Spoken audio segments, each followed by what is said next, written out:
va portar moltes hores de rodatge, tio. Tenim a Patito Navarro. Patito Navarro, ja vos he dit que el tio l'any passat va estar ahí hasta el final. Jo m'esperava que arribara també al final.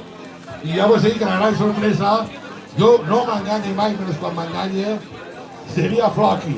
O sea que ese es el trío de Ponyo de enguany. Un fuerte aplaudiment. Pero ahora, solo puede quedar uno.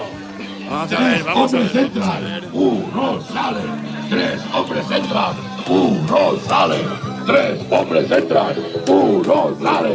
Y aguanteu. Venga, el siguiente tiquet, como siempre preparat, és Gallena verda, 35.000 unitats Scoville, penso que han començat en 500 unitats Scoville. O sea, és com un cap de 30 del primer, o 35. Un cavall del primer. Una nova de interès. Bueno, la Gallena, esteu bé? Gallenita. Aquí, contents, bien.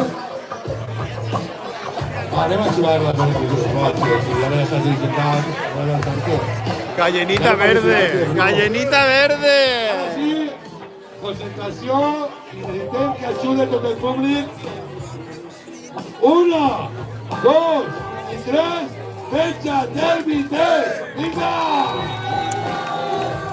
Yo creo que, viendo lo que hay ahora, esto hoy va a llegar a un speed round por lo menos. Yo estoy viendo el speed round.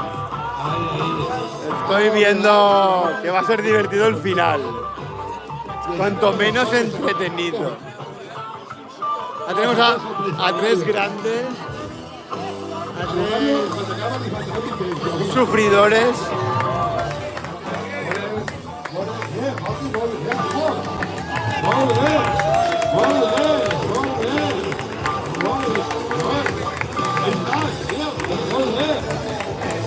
Tres grandes que hoy va a ser un buen final.